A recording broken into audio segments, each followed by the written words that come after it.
And, I want to go back to something we were talking to him about, and that's the points off turnovers. You see the number, it's astronomical in this game. 32 points off those 23 turnovers forced. When you see that in an NBA Finals game against a team that has an all-star point guard and a backup point guard who handles the ball really well, it's really impressive. It just tells you the level of defense that OKC plays on a nightly basis, and it's from all over the court. It's relentless pressure on the ball. The NBA Finals are at a crossroad, 3-2. One game from glory or one game from heartbreak. But who really holds the power in this moment? Is it the team on the brink of victory, riding a wave of confidence, or the desperate underdog, fighting against all odds to stay alive? History is filled with shocking twists at this stage, and the numbers don't always tell the full story. The 2025 Finals between the Pacers and Thunder is no different. Stay with us, because what happens next will shock you, and the real favorite might not be who you think. They know how good he can be,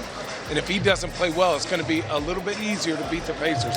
But man, every single time somebody had to make a decision, other than Tyrese Halliburton, it just seemed like they were under duress. Now, if they can do this for 48 minutes one more time, obviously they're going to win a chip, but I was so impressed today with everyone coming off the bench. When the NBA Finals reach a 3-2 score, everything changes. This is the turning point where heroes emerge and legacies are forged. The team leading 3-2 is on the brink of winning the championship, needing just one more victory. Meanwhile, the trailing team faces elimination, one loss away from heartbreak. Historically, this moment has produced some of the most memorable games and moments in NBA history. But it also raises a critical question. Statistically and psychologically, who has the upper hand? And how do factors like home court advantage, team experience, and player performance influence the outcome? Let's rewind the clock and examine NBA Finals series from the year 2000 through 2025 that reached a 3-2 score. What patterns emerge? What lessons can we learn? Teams leading 3-2 in the finals have historically closed out the series in Game 6 about 80% of the time. This means that 4 out of 5 times, the team ahead takes home the championship without needing a Game 7. However, nearly 20% of the time, the trailing team has staged a comeback, winning Game 6 to force a decisive Game 7. These moments often become legendary, showcasing resilience, clutch performances, and sometimes a shift in momentum that changes everything. Let's look at some iconic finals series where the score was 3-2. In the 2004 NBA Finals, the Detroit Pistons, known for their suffocating defense and team-first mentality, led the series 3-2. They closed out the series in Game 6, defeating the star-studded Los Angeles Lakers. Their ability to maintain defensive intensity and execute under pressure was key. In the 2010 NBA Finals, the Los Angeles Lakers led 3-2 and won Game 6 on the road in Boston, a rare feat that underscored their championship experience and clutch execution. Kobe Bryant's leadership and the team's composure in hostile territory made the difference. In the 2016 NBA Finals, the Golden State Warriors led 3-2, but shockingly lost Game 6 at home, allowing the Cleveland Cavaliers to force a Game 7. This series remains the only finals in history where a team overcame a 3-1 deficit to win the championship, highlighting that even favorites can falter under pressure. More recently, in the 2022 NBA Finals, the Golden State Warriors led 3-2 and closed out the series in Game 6 on the road, showcasing the value of experience. But will history hold the Pacers back from forcing a nail-biting 3-3 tie? That's the million-dollar question. What hidden strengths and fatal weaknesses lie beneath the surface for both teams? As we peel back the layers, what you discover might completely flip everything you thought you knew about this series. Fasten your seatbelt because the truth behind these teams' battles will change the game running through your mind. When the series stands at 3-2, both teams face unique psychological and tactical challenges. The team leading 3-2 enjoys a psychological edge, knowing they are just one win away from the title. They often have home court advantage in Game 6, momentum from recent wins, and confidence in closing out the series. However, they also face pressure to avoid a Game 7 and risk complacency or overconfidence. Meanwhile, the trailing team plays with urgency and nothing to lose. They can exploit the opponent's pressure and nerves, especially if they won Game 5 and have home home court advantage in Game 6, but they face elimination, high pressure, and historically have a lower success rate, which can affect their confidence and execution. Now, let's bring this historical perspective to the present. The 2025 NBA Finals between the Indiana Pacers and the Oklahoma City Thunder. This series has been a roller coaster, with both teams showcasing resilience, skill, and heart. The score is now 3-2, and the stakes couldn't be higher. The Pacers have surprised many with their combination of young talent and veteran leadership. Tyrese Halliburton has been nothing short of spectacular, breaking playoff records with multiple game-winning shots in the final seconds. His calm under pressure is a huge asset. With Pascal Siakam dominating inside and Halliburton orchestrating the offense, the Pacers can attack from multiple angles, making them difficult to defend. They have shown incredible resilience, coming back from large deficits multiple times this postseason. This mental toughness is crucial in high-pressure games. However, it's been 25 years since the Pacers last reached the finals. This relative lack of recent experience on the biggest stage could be a factor. While talented, the Pacers sometimes struggle to maintain defensive intensity against elite scorers. Compared to some powerhouse teams, their bench depth might be tested in a long, physical series. The Thunder's journey has been marked by a blend of youthful athleticism and emerging star power. ShaiGilgeous-Alexander is a dynamic scorer and leader, capable of taking over games and inspiring teammates. The Thunder roster is filled with versatile, athletic players who can push the pace and defend multiple positions. Plus, Game 6 will be played in Oklahoma City, a factor that historically boosts the home team's chances. And the downside, Shai's shooting's efficiency can fluctuate, and the team sometimes struggles to find offensive rhythm under pressure. Like the Pacers, the Thunder's bench depth is a question mark, especially against a physically tough opponent. Their defense has moments of brilliance, but can be vulnerable